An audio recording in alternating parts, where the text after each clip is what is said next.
97% of each nest was made of this special stuff. And the forest that these hummingbirds live in is covered in moss. It's not like they were all out of options. They just chose to build their nests out of this absurdly rare kind of moss that only makes up 0.1% of the moss that they could find in that forest. It's like looking at a bunch of piles of wood and clay and stone and going, you know what I'm gonna build my house out of? Meteorites. So there must be something special about this moss that makes it worth the trouble. We just couldn't see what that advantage was without a microscope. Turns out this particular moss has antimicrobial properties, so it keeps the nest safe from pathogens like staph and E. coli. The other moss in the forest, useless against those bacteria. And it's not just bacteria. This special moss was shown to keep fungi, insects, and even small mammals away too. In other words, the birds are being fussy for a reason. They seem to recognize that this moss is good for Junior's health. The secret lies in its chemistry. It's full of compounds that all of those organisms can't stand. And since these compounds are polar, they dissolve into water and tend to do their best work in wet environments, which the moss helps to maintain. So yeah, any moss could probably keep this nest nice and juicy, but only the rare moss has a molecular keep out sign to ward against potential threats. Even when researchers were storing the different moss samples in their lab, they noticed that the rare moss didn't rot like the others. So despite being able to provide similar structural function, the more abundant mosses just don't hold up against this super rare moss. Hummingbirds put in the extra effort because it's probably helping keep their babies alive. And that's a theme jacanas may be familiar with, although they might go about the same goal the opposite way. Instead of searching endlessly for the rarest materials, pheasant-tailed jacanas kind of just plop their eggs onto some grass found in their breeding grounds. No fanfare, no intricate weaving, although sometimes pheasant-tailed jacanas will make more substantial bowl-shaped nests, sometimes they don't, which seems pretty neglectful when you consider the location. Jacanas breed on the water's surface. Yes, they could make their nests on solid ground nearby,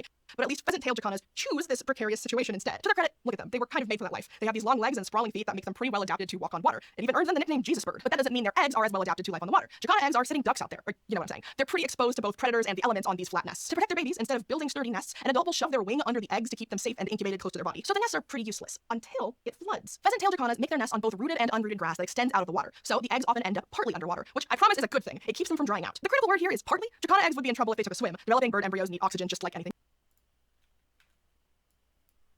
else, and eggshells let a little air pass through. So when the water levels start to rise, the nests of unrooted grass rise too and keep the eggs from drowning, like little buoys. And when the water really starts flowing, it could carry the eggs downstream. But since the eggs are on flat nests, they can be easily rolled to a more stable surface to keep them safe. And that's exactly what the supervising adult does. So these unstructured excuses for nests might just be the smartest way to stay afloat in a